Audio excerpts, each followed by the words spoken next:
Bueno, continuamos con la teórica de inversión tectónica de la Universidad de Buenos Aires, de la materia geología estructural, y esta figura está tomada de la teórica de hidrofracturación. Así que, como en el canal hay una teórica, hay un video sobre esta teórica, que es la teórica 5 y la 6 en realidad, donde explicamos estas rectas, ¿no? La recta que está acá afuera, la que es más amplia que se conoce como recta de fracturación para fallas nuevas, y también explicamos la recta de deslizamiento o recta para reactivación de fallas. Así que está todo explicado en esa otra teórica. ¿Y a qué viene como esta figura? Porque ahí nosotros ya habíamos visto cuáles son los factores principales para que se reactiven las fallas preexistentes, ¿no? Contrastándolo con lo que sería la generación de fallas nuevas. Una cosita me permito es que las fallas nuevas en general se forman con 30 grados con respecto a sigma 1, y cuando el círculo de Moore toca esta recta de fracturación, entonces no puede sobrepasar la recta de fracturación, no puede ser más grande. Una vez que toca, el círculo de Moore se hace un poquito más chiquitito hasta que vuelve a construir energía el sistema y se vuelven a fracturar las rocas. Pero lo que vemos es que en realidad con respecto al deslizamiento de fallas preexistentes, ese es un rango más amplio. Acá tenemos rangos para diferentes valores de mu o coeficiente de fricción. Y vemos que para coeficientes de fricción menores se reactiva un rango más amplio de fallas preexistentes, ¿no? O sea que para el mu igual a 1 se reactivaría toda esta franja de fallas preexistentes. Para un mu de 0,6, bueno, una franja más amplia con respecto a la, con respecto a esas posibilidades. Entonces, cuando vemos una falla cualquiera, o sea, cuáles son los factores que hacen que una falla persistente tenga mayor potencial, es decir, más facilidad de reactivarse, o un menor potencial, es decir, que sea más difícil reactivarla. Entonces, vemos punto uno, ángulo de inclinación de la falla preexistente y su orientación con respecto al nuevo sigma 1. En la teórica de hidrofracturación, ¿a qué conclusión llegamos? Que las fallas que están a 30 grados con respecto al sigma 1, al nuevo sigma 1 al que las está afectando, esas son las que tienen mayor potencial de reactivación, ¿no? Y después, por ejemplo, acá tenemos una falla, dice falla extensional previa, o sea, con unos 60 grados con respecto al, al nuevo sigma 1, ¿no? Eso surge de acá. Vamos a esta de acá, a esta figura anterior. Vemos que las fallas preexistentes en los sistemas de inversión tectónicas, en general las que son andersonianas, tienen 60 grados con respecto al nuevo sigma 1. Por eso está acá indicada a 60 grados con respecto al nuevo sigma 1, y está marcada acá en el ángulo 2 θ en el círculo de Moore también. Vemos, por ejemplo, que no tienen un gran potencial. En principio, no tienen un gran potencial de reactivación para un mu de igual a 1. No se llegan a reactivar. Recién con un mu de 0,6 es que entra en la franja de reactivación. Así que en principio, esas fallas preexistentes, cuando estamos en un sistema perfecto de inversión tectónica y quedan a 60 grados con respecto a sigma 1, hay que darles una ayudita, ¿no? Por ejemplo, disminuyendo el coeficiente de fricción. El valor de adherencia. El valor de adherencia de una falla corresponde dónde está el origen de la recta para fallas nuevas. En general decíamos que era un valor muy cercano a cero. Resistencia friccional en el plano de falla. Claramente, cuanto menor es resistencia friccional, más fácil, cuanto mayor es la resistencia friccional, mayor potencial de reactivación va a tener. Dice un factor de sobrepresión de fluidos. Claro, cuando sobre esa falla se aplique hydrosharing, o cuando se aplique un factor, una sobrepresión de fluidos, si una falla queda envuelta en un sistema de sobrepresión de fluido, bueno, mayor la sobrepresión de fluidos va a hacer que mayor sea el potencial de reactivación de esas fallas, pero insisto, vuelvan a los apuntes de esta teórica de hidrofracturación para volver a ver estos conceptos teóricos sobre la reactivación de fallas. Y este es un gráfico muy interesante de Mesqua y Giambiaggi, porque lo que vemos acá abajo es en un sistema donde solo vemos en dos dimensiones, ¿no? Este es un plano principal que es perpendicular al sigma 2, y entonces nosotros ahí trabajamos con nuestro sigma, con nuestro círculo de Moore, que está entre el valor de sigma 3 y el de sigma 1. Pero ¿qué sucedería? Y entonces en este factor de dos dimensiones, bueno, tenemos qué rango de fallas se van a reactivar para diferentes condiciones. Lo interesante del gráfico de Mesqua y Giambiaggi es que ya lo podemos ver en tres dimensiones, ¿no? O sea que esto que vemos es una red estereográfica, seguramente con proyección en el sur, que es la que solemos usar, y acá existen los polos de tres fallas cualquiera que ellos están estudiando. A partir de ahí vemos que hay campos sombreados, o sea, tenemos la red estereográfica abajo, tres polos de fallas, tres polos que se refieren son perpendiculares al plano de falla que estamos analizando. Y acá vemos que sobre la estereográfica además se han pintado diversos campos con diferentes colores. Esos campos están pintados o están representando campos de estabilidad, ¿no? En los cuales una falla se puede o no reactivar. Fíjense, por ejemplo, cuando veíamos en dos dimensiones, acá lo que está en claro, este campo que está en color más claro, representa las fallas que se van a reactivar cuando tengamos un mu de valor igual a 1. El campo violeta representa todo el campo, el rango de fallas que se va a reactivar cuando mu es igual a 0,6. Acá tenemos a la izquierda en el círculo de Moore y a la derecha el caso, digamos, de los ángulos reales que son medidos en el terreno.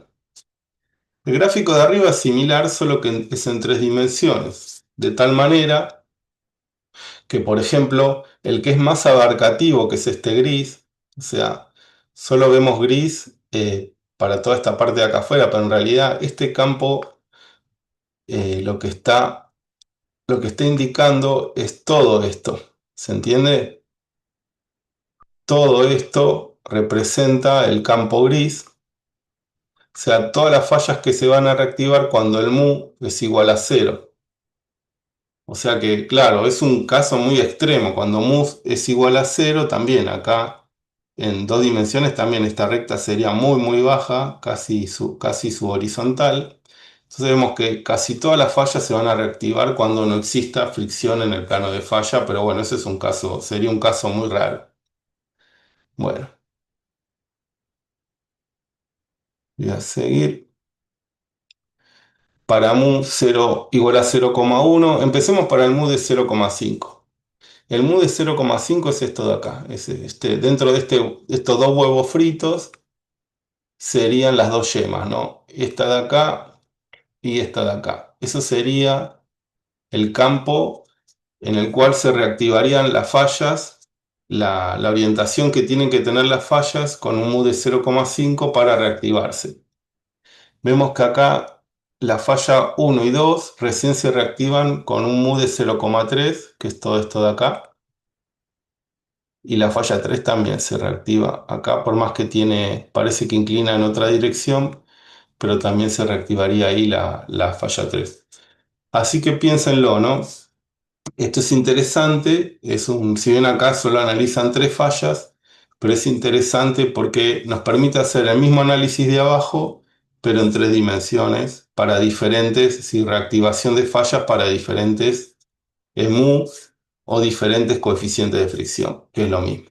Bueno, ahora analicemos un poquito el punto nulo. Decíamos que el punto nulo era dentro de una falla normal o una falla que va a ser reactivada después, es el punto en el cual no hay rechazo estratigráfico. Por ejemplo, acá para el tope de la unidad 3 termina ahí el RIF y esas dos capas no tienen rechazo, el punto nulo está ahí. Lo que decíamos que cuando empieza a suceder la inversión tectónica, las capitas en el bloque colgante empiezan a ascender y se van encontrando con sus hermanitas, ¿no? Entonces, en este caso dice, bueno, acá no hay inversión tectónica, en este caso de acá del B sería con una inversión suave a moderada. Lo que sucedió es que la base de la unidad 3 se encontró con su posición al momento del depósito de SINRIF. Entonces, una cosa curiosa, este es el punto nulo. Una cosa súper curiosa y súper directa del punto nulo es que del punto nulo hacia arriba el rechazo es inverso. ¿Lo ven eso? Se va, a medida que se va restituyendo los valores de rechazo para la base de la secuencia de SINRIF, lo que vemos que hacia arriba queda un fallamiento inverso y hacia abajo todavía se respeta, todavía continúa el fallamiento normal. Acá en una inversión más fuerte, de nuevo, lo que vemos es que con el tiempo, dos cosas. Con el tiempo, el punto nulo va descendiendo dentro del plano de falla. Y la segunda cosa que vemos es que hacia arriba se representa un rechazo inverso y hacia abajo todavía se mantiene el rechazo normal. Esas serían dos características importantes del punto nulo. Y también se puede, digamos, cuantificar la magnitud de inversión a partir de este factor RI, ¿cómo calculamos el RI? Dice DC dividido DH. DH es todo el espesor de los depósitos de SINRIF medidos en el bloque eh, colgante. Lo voy a repetir. O sea, el DH es el espesor total de SINRIF medido sobre el plano de falla y en el bloque colgante, ¿no? Y DC, dice, es dentro de lo que es, si acá tenemos el punto nulo, es todos los estratos de SINRIF que ahora actualmente tienen un rechazo inverso, es decir, el espesor es estratigráfico, todo esto es el DH.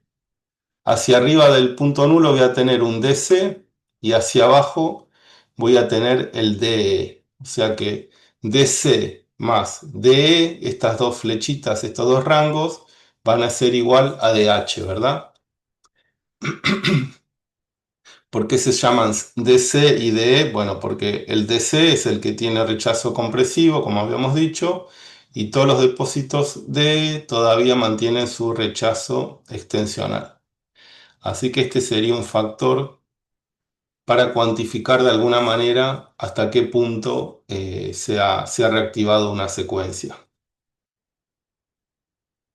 Acá está explicado lo que acabamos de decir y dice, bueno, la tasa cuando RI es igual a 1 es cuando la inversión es total, porque con el tiempo decíamos que el punto nulo va bajando y como el punto nulo va bajando, el DC se va haciendo cada vez más grande hasta que se parece a DH, ¿no? O sea que cuando el punto nulo, cuando la inversión es total, DC es igual a DH, D desaparece, ya no hay más rechazo inverso, y entonces el RI nos va a dar igual a 1. Y lo que está acá abajo son estos gráficos de desplazamiento estratigráfico que los habíamos visto en la clase ya los mencionamos, estos gráficos de desplazamiento estratigráfico, que lo que hace es compara el bloque, el bloque yaciente y colgante para los estratos de Sinrif.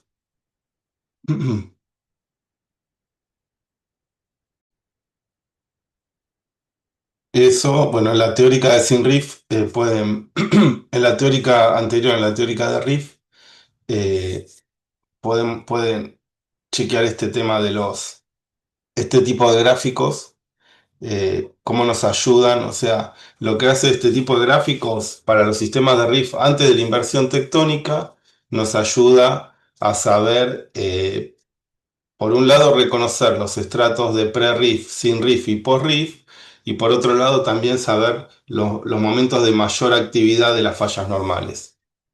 Bueno, pero primero tienen que ver esa teórica para poder entender mejor esto de acá, ¿no? Por eso vamos yendo en orden. Así que bueno, lo que está dice desplazamiento del horizonte o del horizonte guía, ¿no? De nuevo, voy a tener que todos los estratos por arriba del punto nulo van a tener un desplazamiento contraccional y los que estén por abajo van a tener un desplazamiento extensional.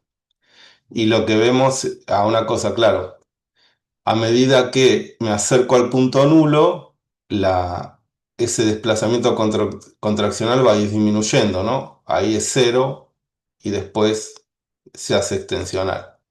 Y acá cuando es igual, ¿no? Cuando la recta se pone vertical en ambos casos, es decir, para cuando termina la recta, cuando termina esta curva, vemos que se pone vertical porque para los estratos de post-riff el desplazamiento compresivo, el rechazo de falla va a ser constante. Y lo mismo pasa acá para los estratos de pre-riff. El rechazo extensional es constante. Así que eso piénsenlo y si quieren me lo preguntan en la clase presencial.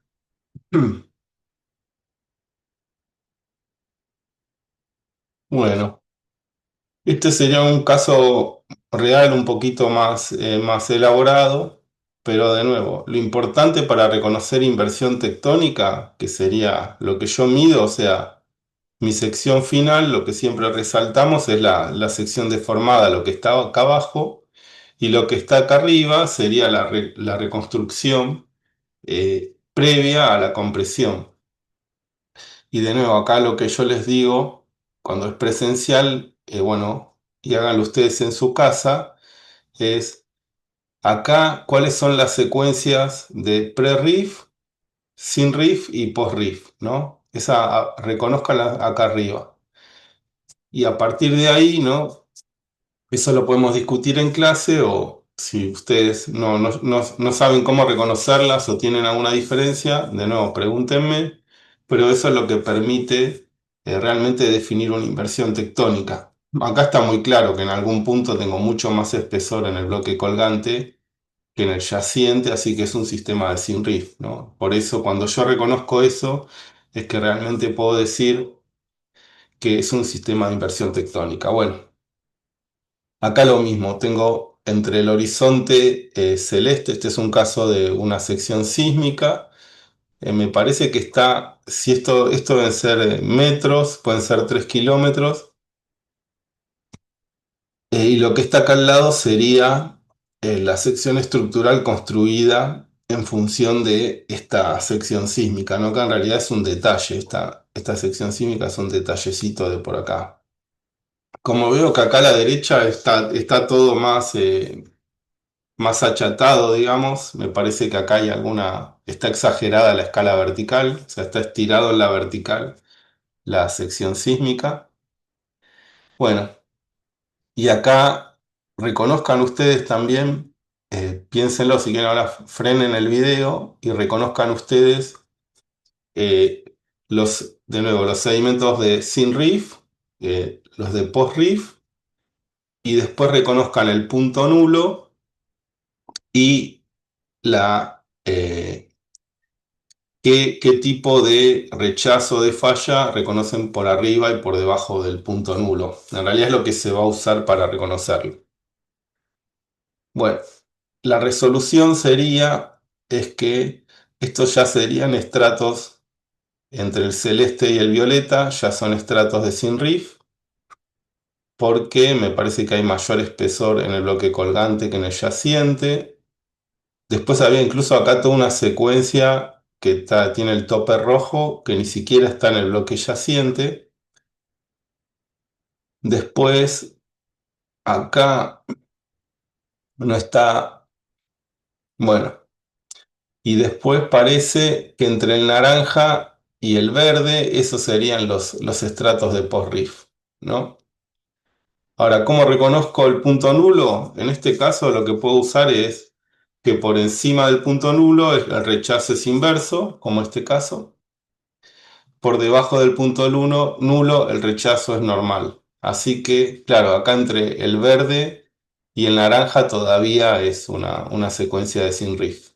Además, incluso acá se ve bien que el espesor en el bloque colgante es mayor que el yaciente, ¿no?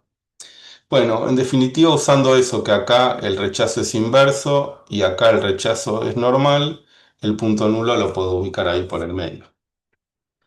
Imagínense en un caso donde tiene un montón de sísmica, bueno, eso lo podrían ir viendo lateralmente, cómo evoluciona la inversión tectónica. Bueno, ahora vimos la teoría esa de, también repasando, pueden repasar en hidrofracturación, de en qué casos se puede o no invertir una falla que inicialmente era normal y después se reactiva inversamente. Ahí vamos a tener diferentes geometrías o fallas durante la inversión tectónica. Una de las más comunes se dice falla de atajo en el bloque yaciente. Dice, la falla preexistente solo se aprovecha en el tramo donde tiene una orientación más proclive a ser reactivada. Veámoslo con un poquito más de detalle. Acá con la pluma. Ahí está. Entonces dice, bueno, acá el caso cuando termina la extensión, ¿no? Ya termina la extensión, tengo una falla lístrica, es esta de acá, un relleno en un hemigraben, esta de acá es la superficie de Brecap, o la discordancia, la superficie riff post-riff, ¿no? Y dice, esta es la situación final, y lo que está acá en línea de puntos es la falla nueva que se va a generar durante la inversión.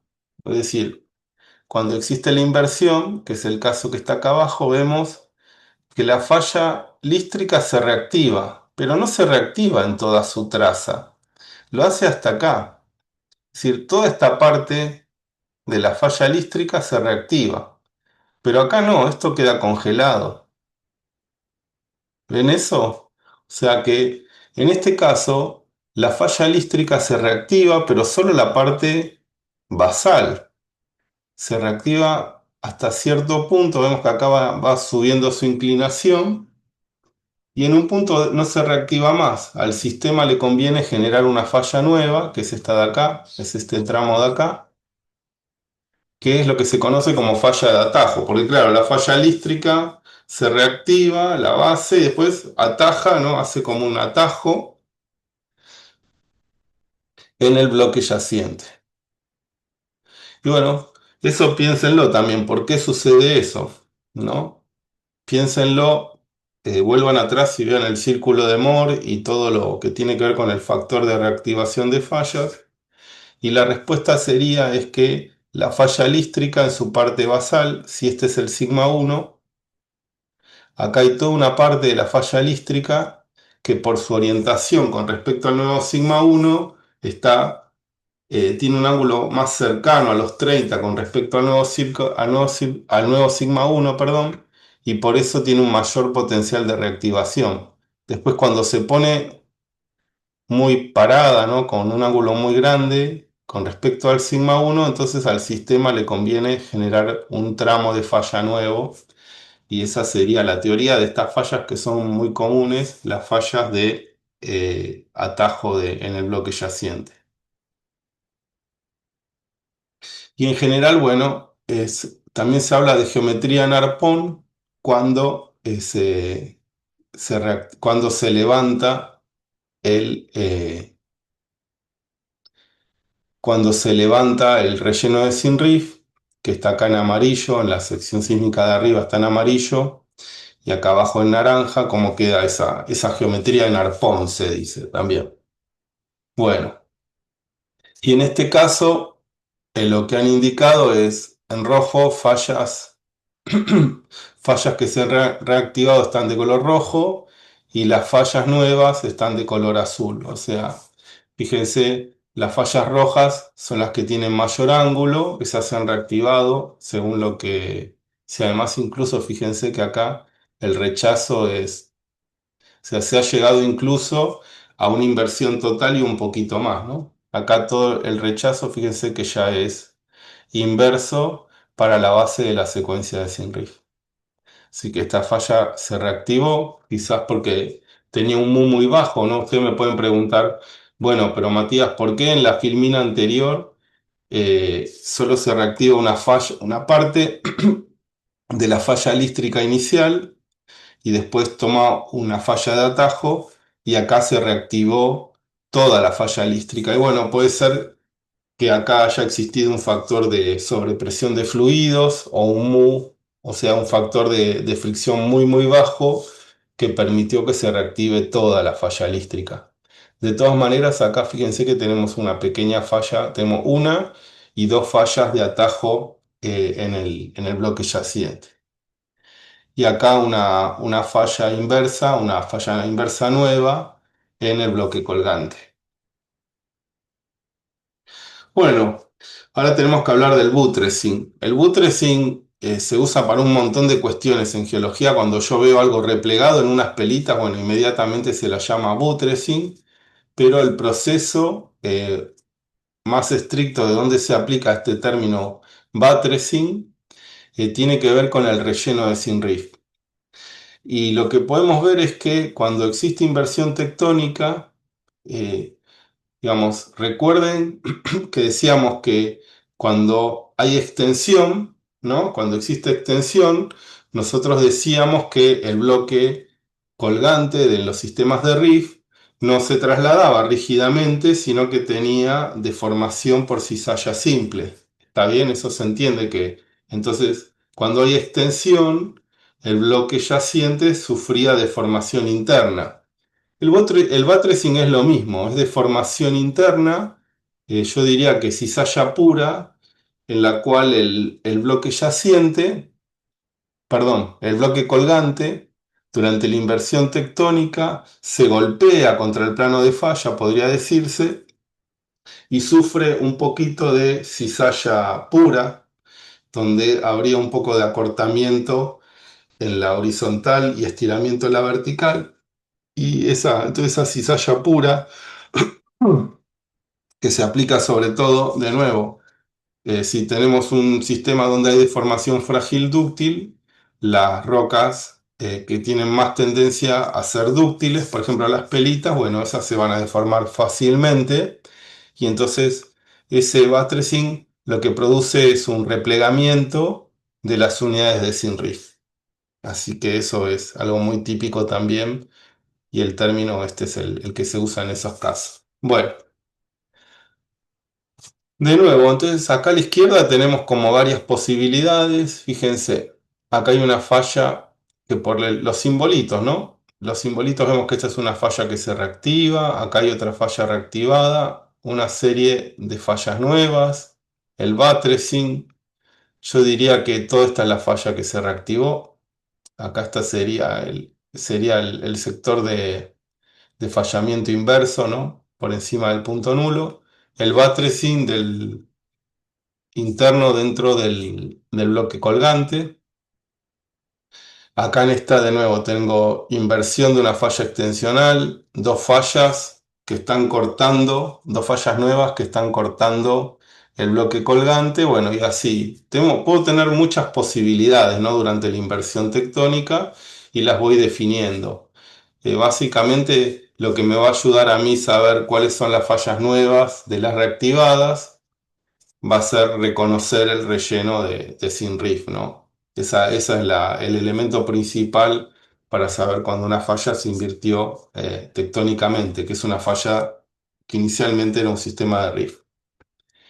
Y lo que vemos es que la inversión, bueno, es importante para la generación de trampas estructurales estratigráficas, también es muy, muy importante. Va a generar, por ejemplo, en este caso lo que sucede es que genera el levantamiento de algunas secuencias, dice, de reservorio, ¿no? Tenemos los reservorios derivados en el hanging wall, en el bloque colgante, que están acá en gris, y la roca fuente, la roca madre de los hidrocarburos en verde. Entonces, fíjense que cuando tengo inversión tectónica, esos, esos sedimentos de Sinrif se levantan y quedan con un relieve positivo, ¿no? Eso ayuda a que, acuérdense, la definición de trampas estructurales tienen que tener un relieve positivo dentro de un sistema poroso, ¿no? Con un relieve positivo hace que suban los hidrocarburos y por encima, al tener un sello, ahí van a quedar atrapados.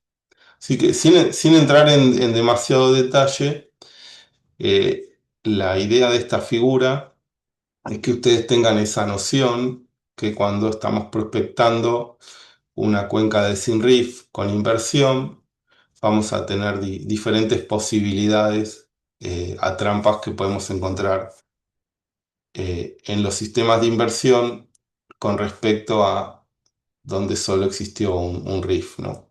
Así que eso es importante. Bueno, y otra cuestión importante que decíamos es que si podemos reconocer estratos de sin riff, también vamos a reconocer estratos de sin inversión tectónica. Y los estratos de sin inversión tectónica son aquellos que se generan durante la inversión de estructuras. Entonces, si acá en verde, esta es una estructura, un emigraven que sufrió inversión tectónica. Vemos que en verde son los depósitos de Sinrif original, porque a pesar de que sufrieron inversión, se mantiene ese rasgo que tiene mayor espesor contra el plano de falla. Y entonces estos estratos verdes se van, a medida que me alejo del plano de falla, se van haciendo más finitos. Ahora piensen ustedes, ¿por qué estos estratos naranjas, los más claritos y los amarillos, tienen menor espesor acá contra la cresta de este anticlinal de inversión tectónica y aumentan el espesor mientras me alejo? O sea, sería al contrario que los verdes. Hacia el plano de falla, hacia la cresta de este anticlinal, tienen menor espesor y a medida que me alejo tienen mayor espesor. Bueno, eso es porque se depositan durante la inversión de esta estructura. Bueno, acá tenemos un ejemplo de inversión. A mí lo que quizás me gustaría es mantener esta de acá, esta figura y esta otra, y toda otra serie de cuestiones que tienen que ver con la geometría 3D de la inversión tectónica. Todo esto lo vamos a ver en la clase presencial del viernes. ¿Les parece? Así que bueno, lleguen hasta acá, estudien todas estas cuestiones, todos estos conceptos. Y lo que vamos a ver el viernes en la clase presencial es un modelo de riff, de cómo se genera un riff eh, a partir de un modelo de arena. Y después vamos a ver estos casos de inversión tectónica también en esos mismos modelos para poder ver bien cómo evoluciona esto en el tiempo, que no sea algo tan estático. Bueno, nos vemos pronto. Saludos.